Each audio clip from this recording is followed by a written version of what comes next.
Boa tarde, entrando boa noite, né? 18 horas. Damos continuidade ao projeto Entenda a Psicanálise. Esta é a nossa terceira semana com lives diárias ao vivo, cada dia da semana com uma temática diferente. Hoje trabalhamos a questão da prática clínica. É o nosso segundo encontro, apesar de ser a terceira semana. É o nosso segundo encontro porque dia 7 de setembro foi feriado. Então, devido ao feriado, nós não começamos no dia 7 de setembro, começamos no dia 14 de setembro.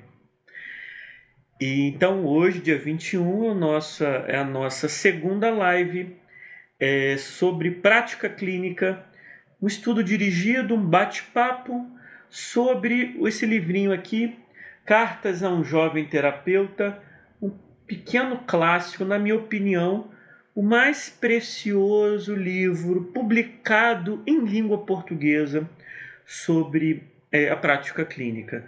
Um livro simples, voltado para iniciante, evidentemente, pensando em termos introdutórios.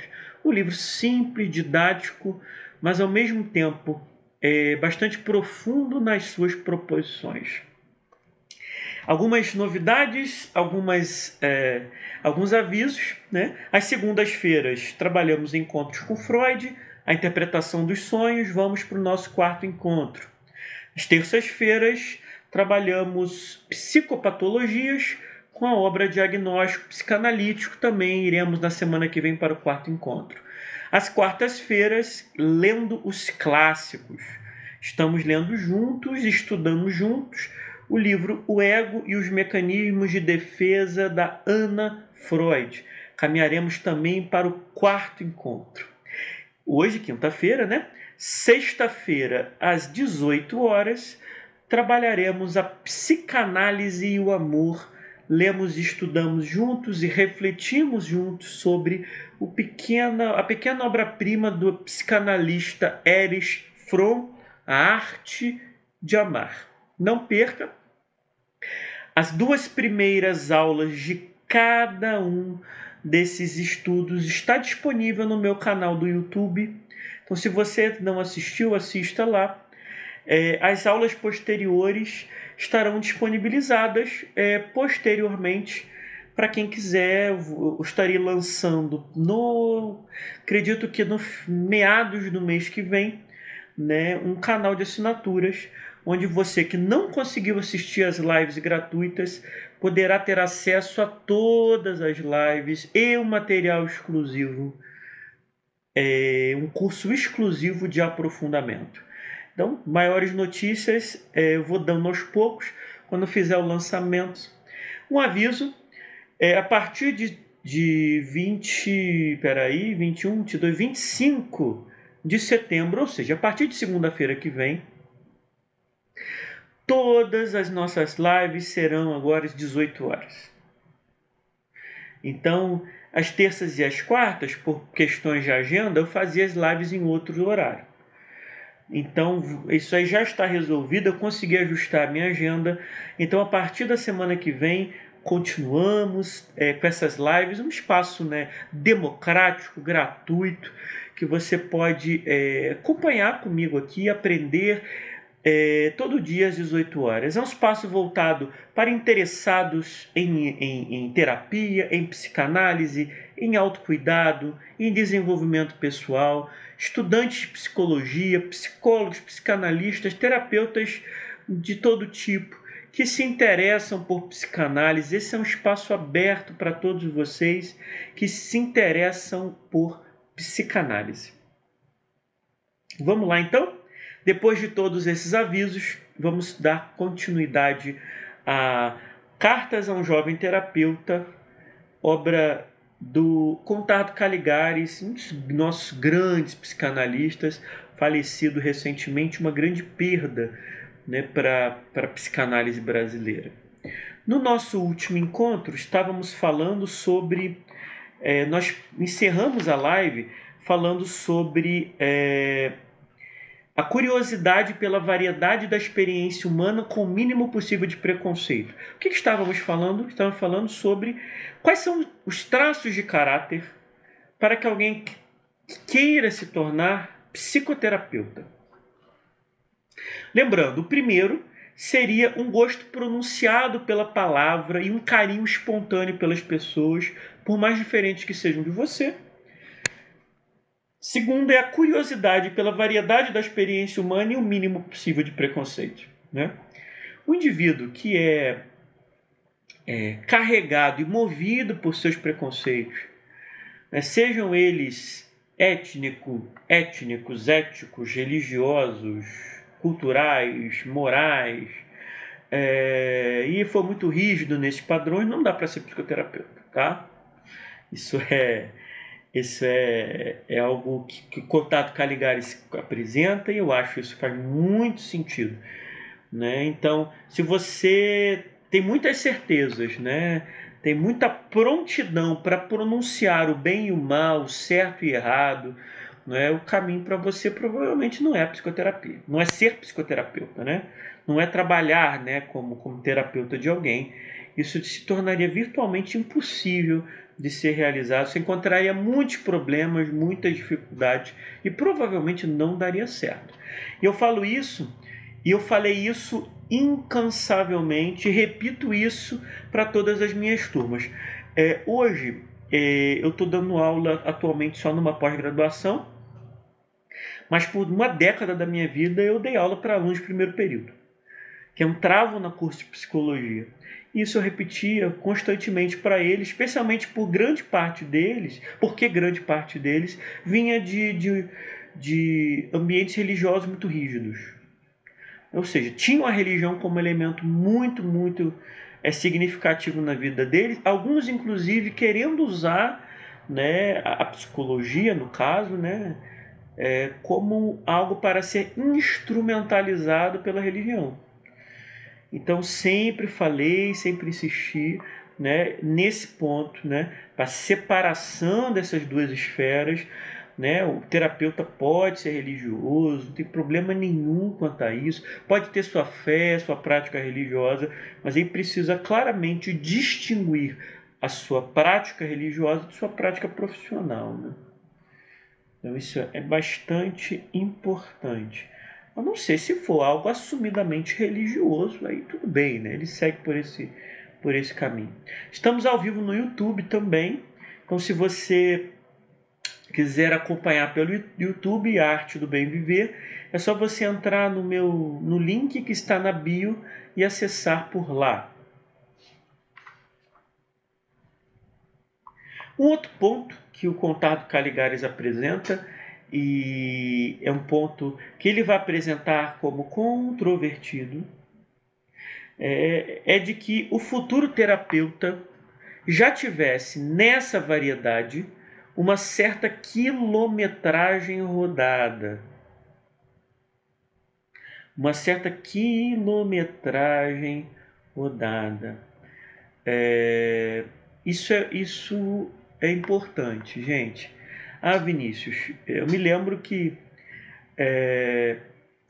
voltando à minha experiência com alunos de primeiro período, que às vezes entravam na universidade com 17 anos de idade, dá para ser, se formava com 21, 22 anos, dá para ser terapeuta com 21, 22 anos de idade? Dá.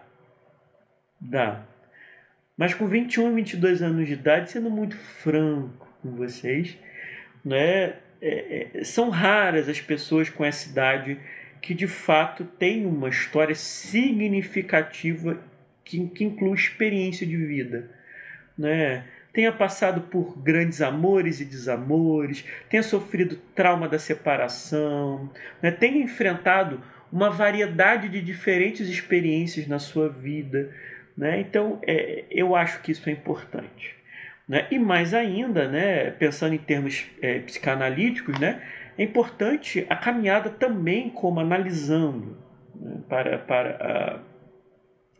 para isso, né? Então, quando eu falo quilometragem, lógico, não pense simplesmente na idade. Conheci pessoas de 20 anos muito maduras e pessoas de 60 anos imaturas ao extremo. né? Então, assim, idade não significa maturidade. Mas é bom, né? Começa com 20 anos, tudo bem quanto a isso, mas é bom ter consciência, né? Que o tempo e a vivência, né, vai moldando a nossa prática, o nosso caráter como terapeutas, né? Então, eu concordo com o Contato Caligares plenamente quando ele diz que é muito importante que para que alguém queira ser terapeuta tenha tido uma variedade de experiências na vida, né? E tenha tido uma vida em todos os sentidos, né? Inclusive, talvez a questão mais controversa, inclusive em termos de sexualidade, tá? Inclusive em termos de sexualidade, que tenha tido uma vida mais ou menos satisfatória e florida, né? Tenha tido coragem de experimentar o que quis, né? Tenha tido coragem de vivenciar seus amores, suas experimentações, porque se isso não acontecer, se a vida do seu paciente for mais interessante, mais emocionante, mais florida do que a sua, isso te trará problemas. Isso te trará problemas. Então, aquela imagem do terapeuta como aquele indivíduo quadradão, reprimido, isso daí não funciona, gente. Aquele padrão da sociedade, né? Cidadão de bem, né? Aquela coisa quadradona, né? A imagem da repressão. Isso não funciona. Isso não vai funcionar. Isso não tem nada a ver com o projeto da psicanálise. Absolutamente nada a ver. Então, sendo muito claro, eu só posso falar para o meu paciente: não recue diante do seu desejo, se eu também não recuar. Se eu, como terapeuta, também tiver coragem de não recuar diante do meu desejo, né? E olhar para ele. E se eu tiver coragem para mergulhar fundo nos porões da minha existência, nos porões mais sombrios e apavorantes do meu inconsciente, se eu não tenho coragem de fazer isso, eu não vou conseguir conduzir ninguém para esse processo. Nos meus vídeos do Instagram, do YouTube, eu costumo encerrar falando saudações de Caronte. E curiosamente, né, no livro do Freud, A Interpretação dos Sonhos, ele vai abrir o livro com uma citação que eu abri aqui, eu gosto muito, né? Em latim diz assim, ó: Flectere sine quae superos aqueronta movebo. Se não puder dobrar os deuses de cima, move o Aqueronte, move o Caronte, né? E tá falando do Caronte, né? Aquele personagem da mitologia que era o barqueiro, mitologia grega, que era o barqueiro que transitava entre mundos. O terapeuta é isso, tá? O terapeuta é o barqueiro que transita entre mundos. E não são mundos do sobrenatural, não, tá? Que isso é um mundo do inconsciente. O terapeuta é o barqueiro, é aquele que faz o caminho, que leva o seu paciente a fazer esse caminho, né? Então isso é muito importante que o próprio o Caronte, tenha ido mesmo lá com o barqueiro visitar esses lugares. Então é preciso ter alguma vivência, né? Falando aqui, o Psique Health CS está concordando.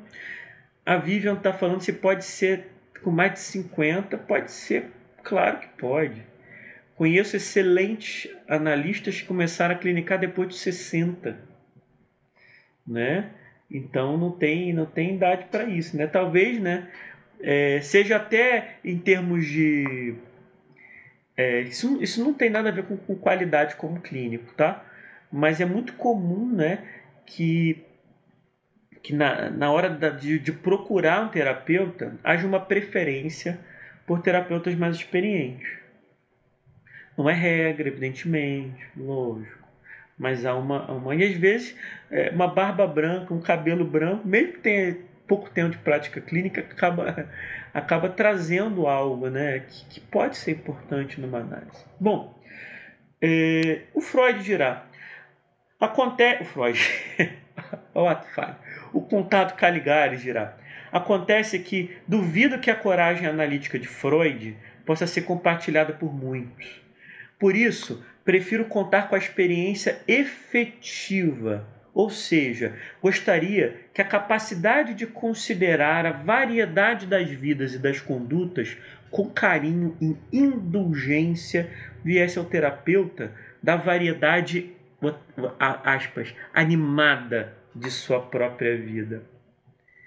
Ele diria assim: na hora de escolher um terapeuta, minha preferência iria para alguém que não fosse um cartão postal do conformismo. Gosto muito do que ele diz aqui. Eu trago isso para a minha vida, né? Então, eu com certeza, pela história da minha vida, da minha trajetória, apesar de eu estar vestido com essa roupinha social aqui, né? Porque daqui eu estou indo para o consultório, né?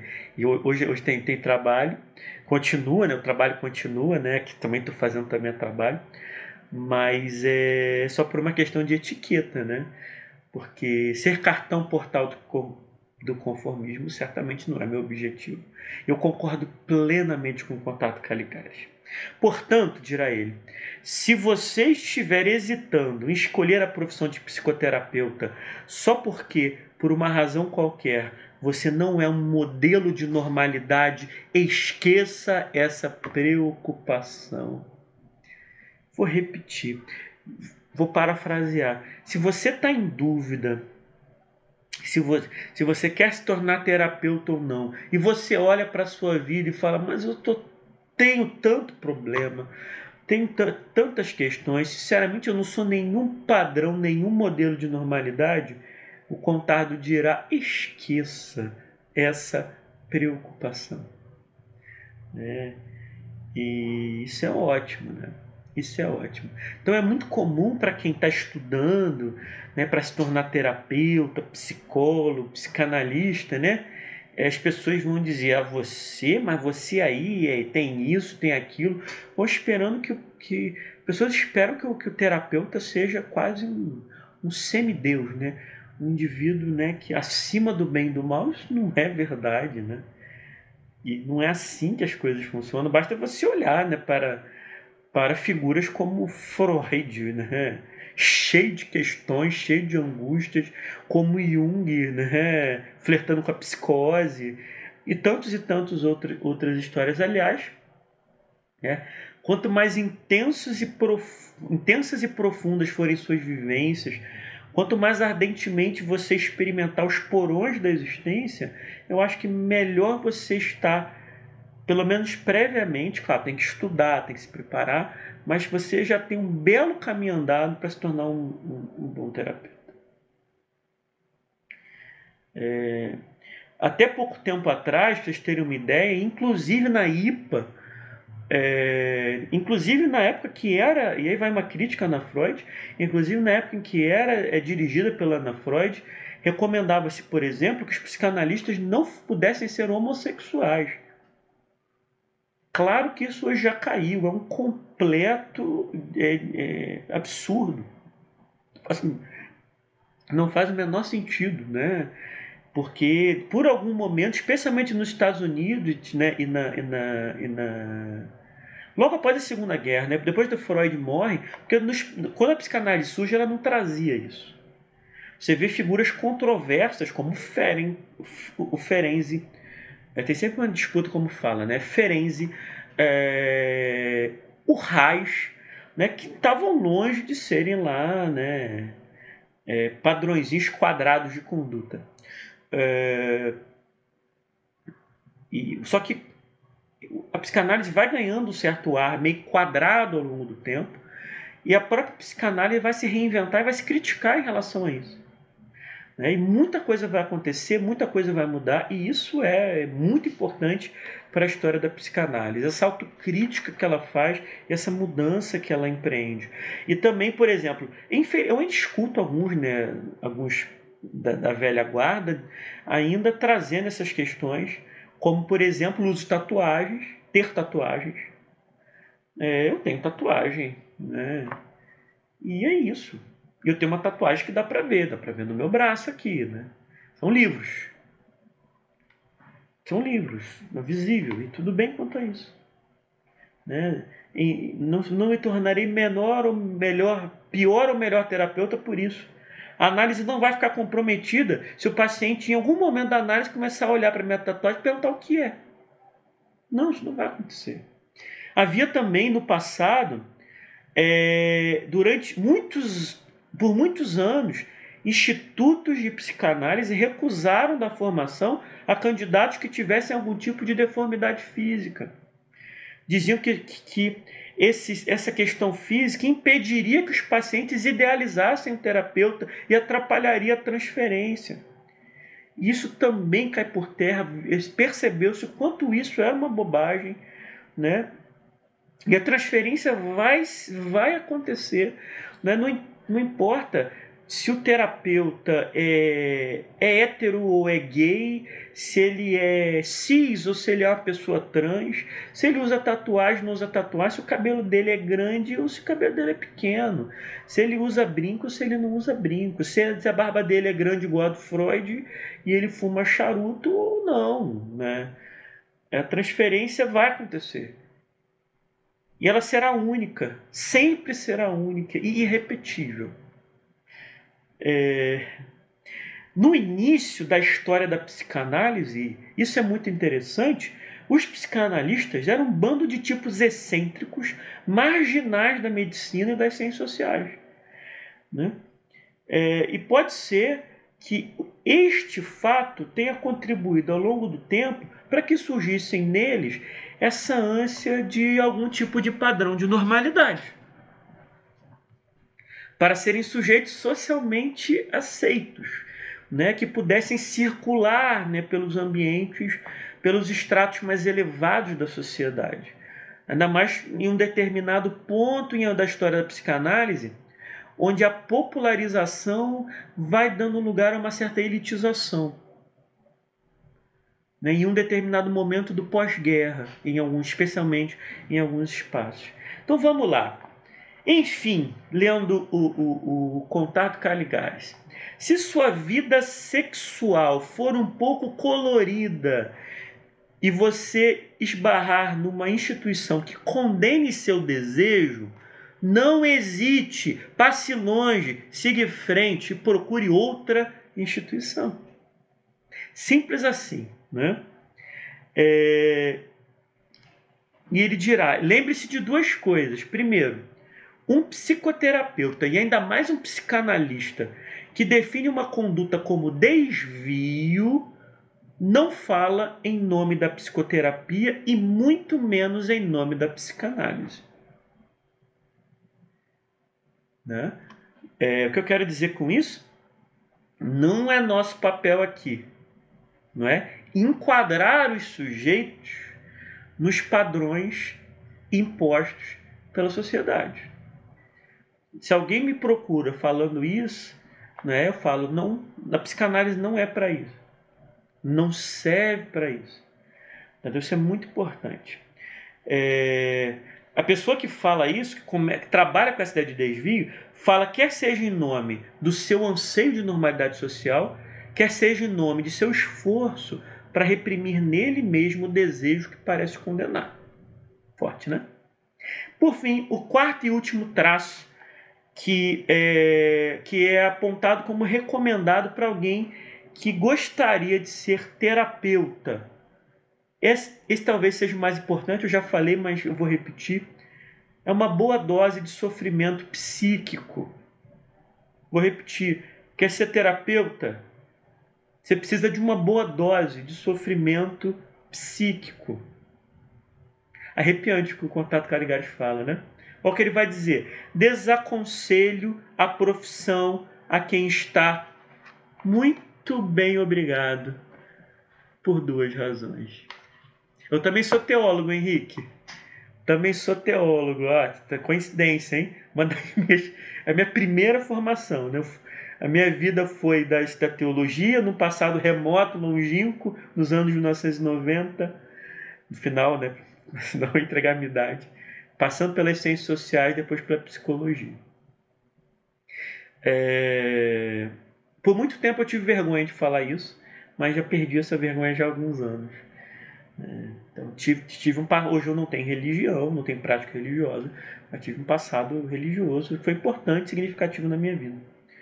Um dia eu conto para vocês a história. Tem um mosquito voando aqui, né? E eu não vou reprimir, né? Porque assim, embora eu pareça um sujeito tranquilo, eu não reprimo a minha agressividade contra mosquitos. Às vezes as pessoas se assustam porque eu saio correndo pela casa atrás de mosquitos, estapeando os mosquitos. Eu gosto daquela raquete. Às vezes eu me sinto meio sádico. Às vezes eu penso sobre isso. Não levei para análise porque eu acho que não é muito importante. Sabe aquela raquete que dá choque? Que vai e o mosquito frita? Me dá um prazer. Dá um prazer libidinal quando isso acontece. Mas vamos lá, Henrique. Eu sei, né? Porque tem cada sujeito aí fazendo e falando tanta bobagem, por isso que eu tenho muita reserva para falar isso, tá? Então, gente, o futuro terapeuta, ele precisa ter uma boa dose de sofrimento psíquico. Né? Você, assim, por que eu te digo isso, gente? Porque em alguma medida, né, nós vamos entender muito melhor, e vamos sair do plano teórico, porque nós vamos receber pessoas diariamente e vamos lidar com o sofrimento das pessoas. As pessoas tentam enganar a gente, mas não dura muito, né?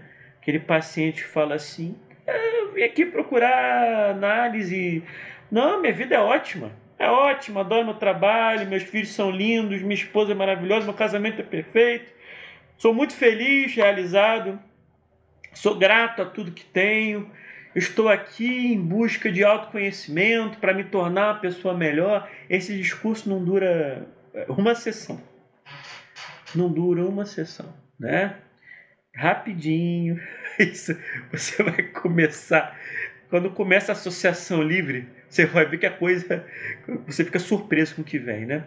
E nós precisamos, de alguma forma, como Carontes, né, ter frequentado esses porões de sofrimento. Então, assim, né, não é bom, né, nós, analistas,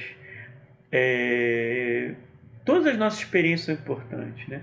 Os nossos traumas, os nossos lutos, os nossos desapontamentos, os nossos erros, as nossas culpas, né? Os caminhos errados que tomamos, também as coisas boas que fizemos, mas a nossa história é muito importante para isso, né?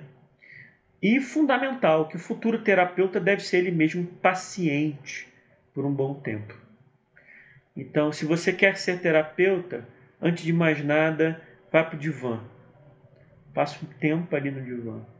Porque eu falo, isso é uma questão, não, é uma questão importante da psicanálise, e nesse ponto eu sou bem conservador e não abro mão disso. Eu falo por experiência própria e eu sou bastante radical porque para mim sem isso não é psicanálise, tá? Um analista precisa ser analisando. Não. Se o indivíduo não se submete ele mesmo ao processo analítico que ele vai submeter os outros, não dá para ser analista.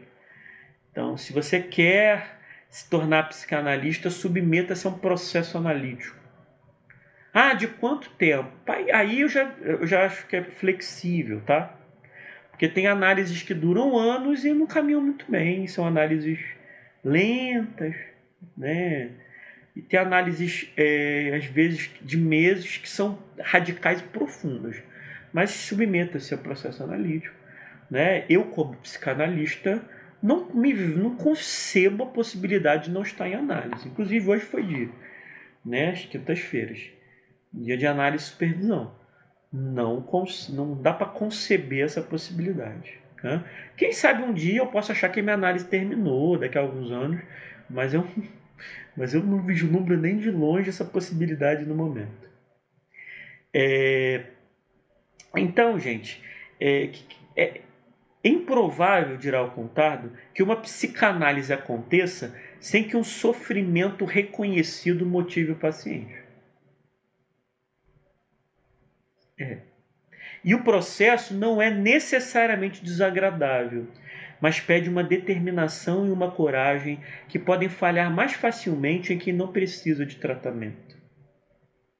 Por que diabos me aventurei a explorar os porões da minha cabeça, lugares mal cheirosos e arriscados, se eu não for empurrado pela vontade de resolver um conflito, acalmar um sintoma e conseguir viver melhor? Pergunta Caligari. Uma terapia puramente didática é geralmente uma simulação de terapia. O Henrique está falando, alguns terapeutas fiquem armados quando sabem que estão atendendo um psicanalista. Eu não fico não. Eu não fico não. Assim, eu procurei quando eu fui para psicanálise, eu procurei um sênior, né? Alguém tivesse uma bagagem maior, né? É importante que a gente procure alguém que tenha uma bagagem, né, um pouco maior do que a nossa. Mas eu não fico não. Inclusive eu tenho três pacientes, quatro pacientes que são psicólogos e 3 são psicanalistas, né? Então tudo bem. E estudante de psicologia eu não estou nem contando, porque sempre aparece estudante de psicologia como paciente, né? E nem entrei nesse ponto. Então vamos lá. Durante os anos da sua prática clínica no futuro, muitas vezes você duvidará da eficácia de seu trabalho. Encontrará pacientes que não melhoram, agarrados a seus sintomas mais dolorosos, como um náufrago a um salva-vidas. Agora que eu vi a Paulinha falando do mosquito psicanalista, né? Viverá momentos consternados em que as palavras que lhe ocorrerão parecerão alfinetes de brinquedo, agitados em vão contra forças imensamente superiores. Nesses momentos, que acredite serão frequentes, será bom lembrar que você sabe mesmo, e não só pelos livros, que sua prática adianta. Sabe porque a prática que você propõe a seus pacientes já curou ao menos um, você. Que bonito isso, né? Então, o que ele está querendo dizer?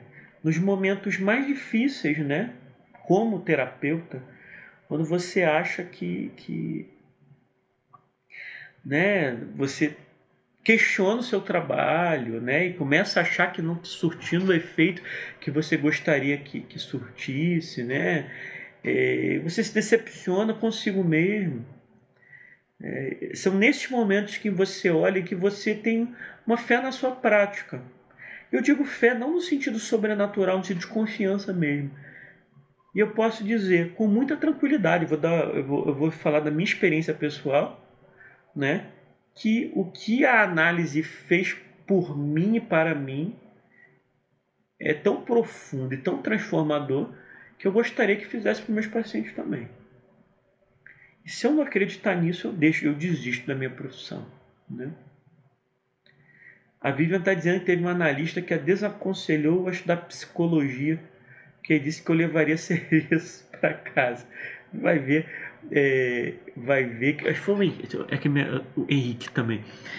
Gente, como toda profissão, o Henrique falou uma coisa meio parecida, né? Como toda profissão, né, tem lá os profissionais que são meio inseguros quanto a isso, né?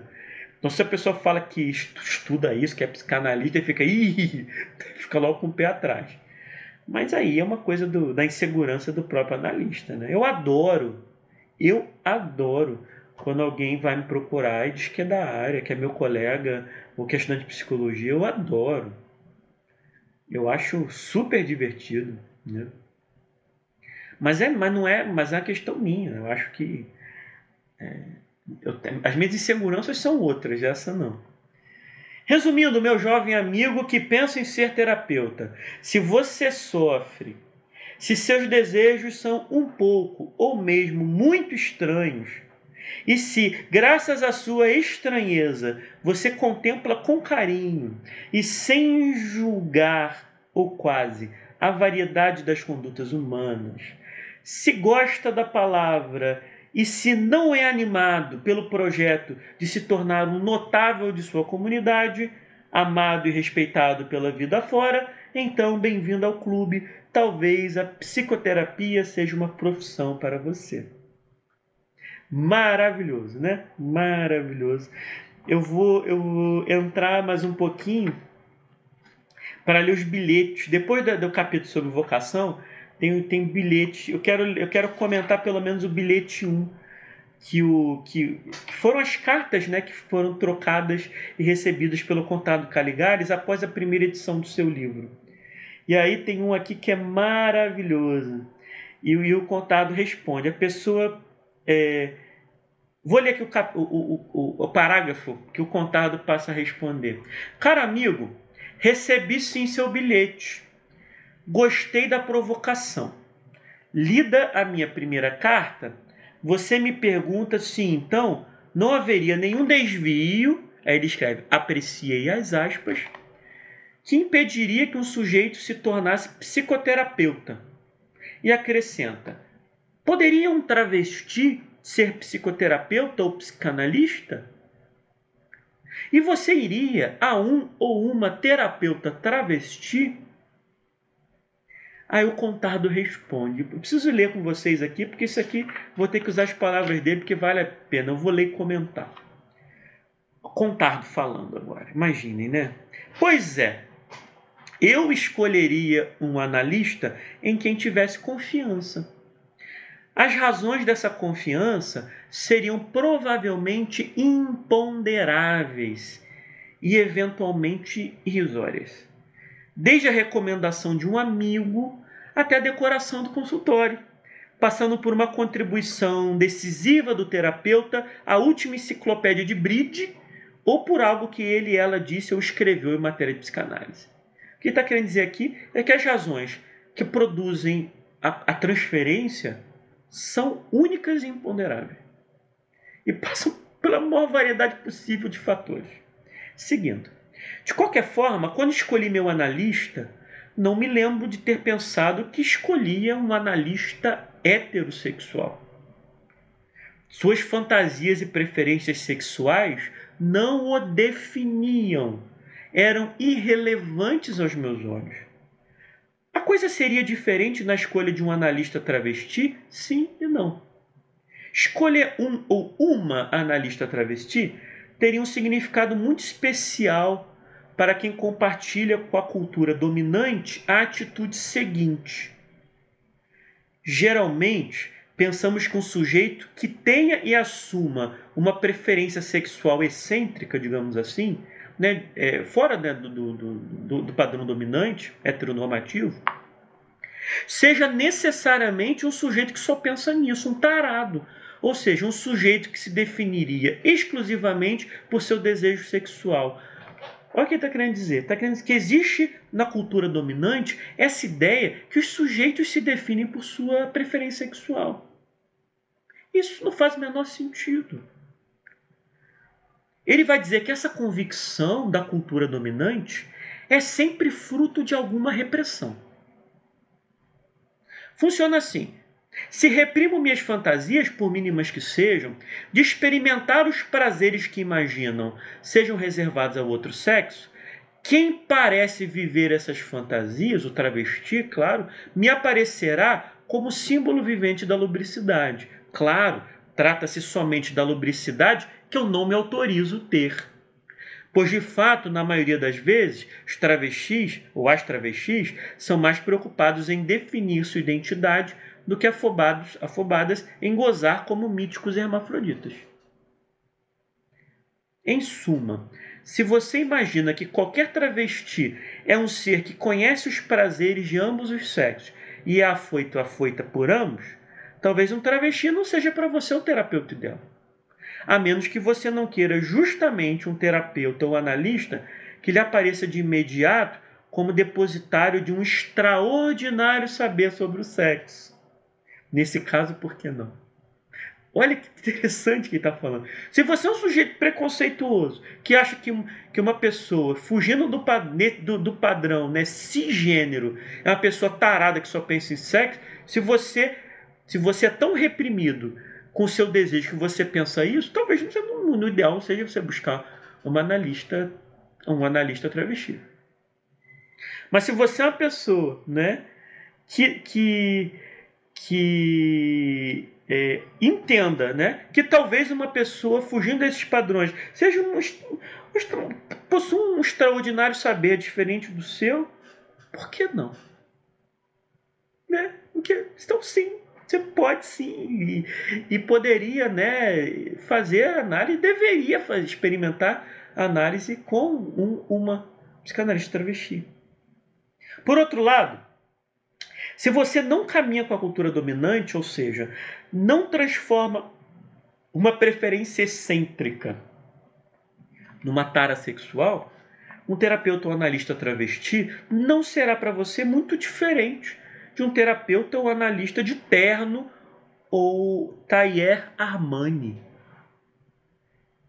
Se você não caminha com essa ideia da cultura dominante, né, um terapeuta ou analista que não seja cisgênero não vai ser muito diferente de um terapeuta vestido como eu ou vestido terno Armani.